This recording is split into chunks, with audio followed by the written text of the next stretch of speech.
자, 일단 오늘 시장은 1% 정도 이렇게 상승이 나오고 있네요. 코스피가 약 1.05% 정도 올라오고 있고요. 코스닥 같은 경우는 0.5% 정도 이렇게 올라오고 있습니다. 하지만 시장이 이렇게 조금 반등이 나왔다고 해서 내 종목이 엄청나게 많이 올라왔다든지 또는 내 종목이 손실률이 엄청 줄어들어가지고 본전을 찾는다든지 그 정도는 아닐 겁니다. 그냥 단기 기술적 반등이라고 보시면 좋을 것 같아요. 일단 지금 미국장이 아직까지 크게 빠지고 있지 않다라는 점과 그리고 중국 경제의 다시 성장을 생각을 한번 해볼 때 다시 중국 경제가 돌아가게 된다면 이거 괜찮지 않을까, 시장 다시 반등 나올 수 있지 않을까라는 그런 기대감들이 형성되어 가고 있는 것 같습니다. 이제 그렇게 된다면은 사실 지금 지수가 빠져내려갈 이유가 뚜렷하게 없는 상황이라고 판단할 수도 있겠죠. 특히나 앞으로 지수가 더 올라갈 수도 있지 않을까라고 생각하는 그런 희망들과 기대감들도 많이 생겨질 것 같습니다. 그러다 보니까 사실 외국인 수급들도 아직까지는 완벽하게 매도하면서 나가고 있다 라고 평가하기도 조금 힘든 것 같고요. 그리고 역시나 매수가 아직까지는 조금 올라오고 있다라고 생각이 드는 것 같아요. 그래서 결국은 우리가 지금 시장을 생각을 한번 해볼 때 위로 올라갈 것이다라는 희망감과 그리고 두려워하고 있는, 떨어질 거다라고 생각하는 그 두려움들이 동시에 작용을 하고 있다 보니 결국은 올라가지도 못하고 내려가지도 못하고 그런 방향으로 진행이 되고 있습니다. 그래서 사실 시장을 딱 깨놓고 이야기한다면은 그냥 결국은 박스권으로 움직이고 있다 생각을 한번 해볼 수 있는 부분인데요. 2150포인트와 2500포인트 사이를 왔다 갔다 하면서 움직이고 있는 겁니다. 그래서 지금 이 2150포인트라고 하는 이 저점 자리가 무너질 수 있느냐라는 것이 이제 우리가 관망해야 되는 어떤 포인트가 될 것이고요. 그게 만약에 무너지게 된다면은 우리가 예상치 못한 악재들이 조금 나올 수 있다라고 생각을 하는 게 맞을 것 같아요.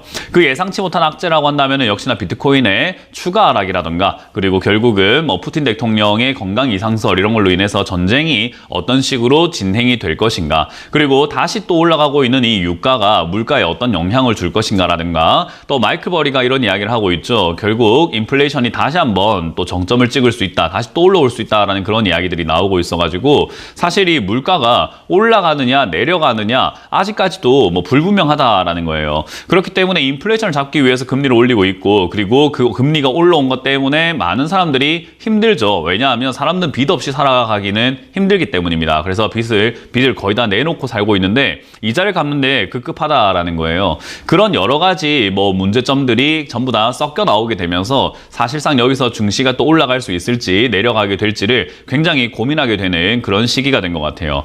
자, 어찌됐든 지난번에 올라왔던 것은 많은 사람들에게 희망을 불러일으키기 위한, 그리고 약간 기대를 하게 만들기 위한 상승이었다면은 지금은 약간 공포를 불러일으키기 위한 그런 하락이라고 보시면 좋을 것 같고요. 그렇다고 해서 많은 사람들이 공포감을 지금 느꼈는가라고 하면요, 사실 공포감을 느꼈다기보다는 허탈함을 느꼈겠죠. 올라갈 줄 알았는데 올라가지 않네, 그래도 올라가겠지라고 생각하는 막연한 희망이 아직까진 깔려 있을 거라는 겁니다. 그렇기 때문에 제가 계속 말씀드리지만 저는 개인적으로 여기서 추가 하락이 한번 더 나와야 한다라고 생각해요. 나올 것이냐 나오지 않을 것이냐를 때려 맞추겠다 이런 느낌보다는 시장의 원리상 여기는 한번 추가 하락이 나와줘야 개인들의 물량들이 굉장히 많이 나오게 될 것이고, 이제 그 물량을 가지고 지금 주가가 굉장히 싼 것은 사실이기 때문에 누구나 알만한 내용이거든요. 그래서 그 누구나 알만한 자리에서 함부로 매수하지 못할 만한 그런 모양새를 만들 가능성이 높다. 그리고 난 다음에 올라갈 가능성이 있지 않을까라고 보는 거예요. 그래서 상승이 나온다고 하더라도 그냥 올라가는,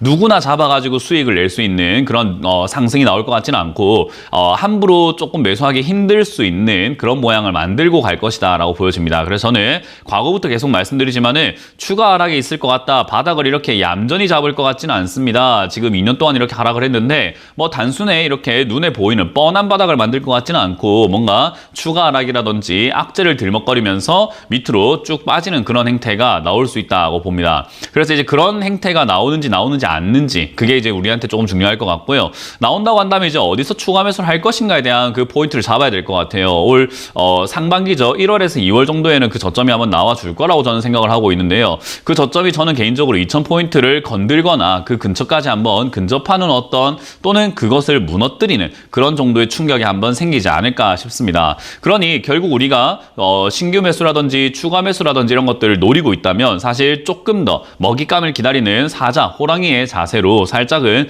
기다려보는 것이 맞다 생각이 들고요. 물론 저기까지 논스톱으로 일직선으로 빠져주면 참 좋을 것 같은데 그렇지 못하고 여기서 단기 반등을 주면서 추세를 만들면서 빠지게 된다고 하더라도 저는 크게 뭐 신경 쓸 문제는 아니라고 생각을 합니다. 지금 이 자리에서 단기 반등이 조금 나와주면서 추세를 살짝 올려간다고 하더라도 2300포인트 언저리까지 올라오면 버거울 수밖에 없는 자리가 될 거고, 그 자리가 되면은 또다시 빠지는 형태가 만들어진다라는 거죠. 그 이후에 만들어지는 파동을 보면서 2100이 저점이 될지 또는 그 이하가 될지를 그때 돼서 판단해도 늦지 않습니다. 그렇기 때문에 제가 항상 여러분들께 강조하는 거, 보고하자라는 그 개념, 그것만 여러분들이 조금 인식을 해두신다면은 지금 종목을 추가 매수할까요? 라는 질문이 가장 어리석은 질문이라는 것을 여러분들이 조금 느끼실 수 있지 않을까 싶습니다. 추가 매수를 지금 하는 것이 아니라 여러분들이 들고 있는 종목, 그게 추가 매수가 가능한 종목인지를 체크를 해봐야 되는 거지, 지금 추가 매수할까요?와 같은 그런 어리석은 질문을 최대한 여러분들도 안 하려고 노력을 하시고 그렇게 생각을 하지 않으려고 노력을 하시는 게 맞는 것 같아요.